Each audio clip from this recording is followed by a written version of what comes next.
और जीएसटी की नई दरें 22 सितंबर से लागू हो सकती है। 3 से 4 सितंबर को जीएसटी काउंसिल की मीटिंग में यह फैसला होगा। रोजाना इस्तेमाल की चीजें सस्ती होंगी। केंद्र सरकार गुड्स एंड सर्विसेज टैक्स यानी कि जीएसटी की नई दरें 22 सितंबर से लागू कर सकती है।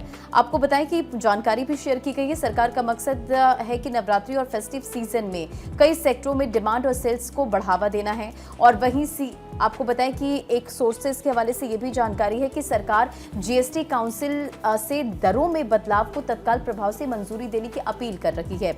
और दरअसल सरकार कई प्रमुख सेक्टरों में बिक्री की जो रफ्तार है उसे धीमे होने की आशंका से चिंतित है और इसके लिए वो राज्यों के रेवेन्यू लॉस से जुड़ी चिंताओं को दूर करने पर भी काम कर रही है।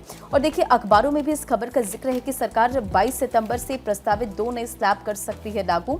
तैयारी ये चल रही है कि नवरात्रि तक जीएसटी दरों में राहत मिलने की उम्मीद है। अब क्या बदलाव होंगे वो भी जल्दी से आपको अपडेट दें। देखिए 12% स्लैब के दायरे में आने वाली 99% वस्तुएं 5% के स्लैब में आएंगी। इसी के साथ 28% के स्लैब में शामिल 90% जो वस्तुएं हैं वो 18% के कर दायरे में आ जाएंगी और 40% के दायरे में जो लग्जरी वस्तुएं हैं, महंगी कारें हों, तंबाकू, इसी के साथ अन्य जो हानिकारक वस्तुएं हैं वो इसमें शामिल होंगी यानी कि आ जाएंगी। तो ये तमाम जानकारी और अपडेट ये कि नवरात्रि तक जीएसटी दरों में राहत मिलने की उम्मीद है। तो देखिए ये जो नई दरें हैं दरअसल वो 22 सितंबर से लागू हो जाएंगी। जीएसटी की नई दरें 3 से 4 सितंबर को जीएसटी काउंसिल की एक मीटिंग भी होने वाली है। रोजाना इस्तेमाल की चीजें अब सस्ती हो जाएंगी यानी लोगों के लिए एक बड़ी राहत की खबर इसे कहा जा सकता है।